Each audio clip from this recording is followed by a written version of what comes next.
ભાવનગર જિલ્લાના મહુવા તાલુકાના મહુવા ગ્રામ્ય પોલીસની એક સરાહનીય કામગીરી સામે આવી છે, જે કામગીરીએ પરિવારની આશાને ફરી જીવંત કરી છે।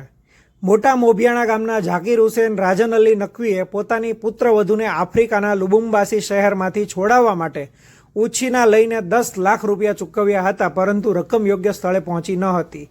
અરજદારની રજૂઆતને ધ્યાને લઈ અને પીએસઆઈ ઝાલા સાહેબે મામલાની ગંભીરતા સમજી અને વિદેશમાં રહેતા ગુજરાતી પરિવાર સાથે સંપર્ક સાધ્યો। ત્યારબાદ બંને પક્ષો વચ્ચે સફળ મધ્યસ્થી કરી અને અરજદારના 10 લાખ રૂપિયા પરત અપાવ્યા હતા।